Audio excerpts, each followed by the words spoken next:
Dan, a significant moment this weekend with Robbie Gray. Can you tell us what he's meant to you in your career?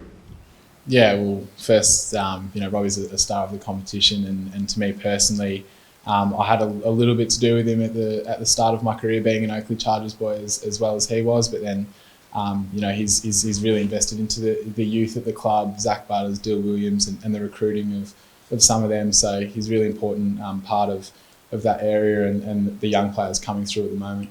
We're always told you're going to give your best in every game, but do you find something extra when it's a big milestone game and it's a player such as Robbie Gray? Yeah, definitely. I think the games that Robbie's won for us and what he's done for the club. We as players want to give back to him and make sure it's a memorable game for him. Dan, what about Scotty Lycett back from suspension? What does he add? I mean, he's obviously a big presence, but what does he provide for the group? Yeah, well, I think a bit of versatility in the ruck and it adds to Pete Laddam's role, being able to push forward a little bit. I think with Toddy out this week, Pisty will have to balance that ruck forward combo. So he enables Peter to go forward a little bit, and then obviously in the ruck he's an experienced ruckman and got a good connection with the midfielders. So they love having Scott in the ruck.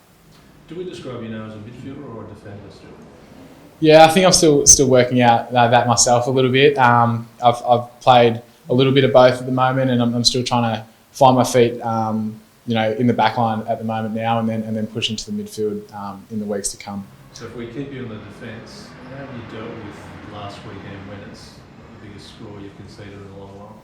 Yeah, we looked at it, and it was as a team we probably didn't defend as well as we liked, but they had some keys up forward. That probably tests us out a little bit in height, that hit the scoreboard, and we take that as a team. We probably could have helped out better. What's the pass mark for this weekend, given that fifth on the ladder and perhaps percentage plays a big part later on down the track for a top 4 spot? Yeah, I think as a cliche, we can control what we can control, and we want to work on our contest. We think that's our key backbone to our game, and that's what we'll be working on. And we want to see our ball movement, and being able to hit the scoreboard. So that's what our pass mark will look like: being strong in the contest, and then being able to hit the scoreboard and move the ball inside 50 really, really well.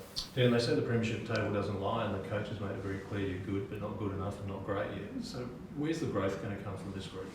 And it needs to come quick for this year. Yeah, well, we looked at it during the week, and we've still identified that the contest is where we probably have our biggest improvement for, and then on the weekend our turnovers and a little bit of centre bounce killed us a little bit. So we're working on it week to week, but we think that our contest is our biggest improvement, and then just being able to tighten up a little bit on our skills throughout games. Do you believe you stand up as a top 4 side, or are you falling short of that? Yeah, well, I think at the moment you'd have every right to say that we don't, but going forward there's still the best part of 10, 11 rounds left, and I think we've still got that space to work into.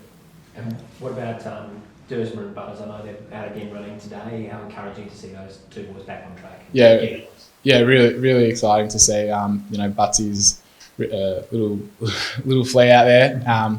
So we love having him out there, and Ders as well. So we can't wait to have them back. They'll add to the midfield mix, and being able to release some players to go forward as well. So I think they've still got a little bit to go, but we're really excited in the progress they're making. Dan, it feels like Darcy's been really out of form lately. What's the best solution to make sure he can find the footy again and beat his damaging best?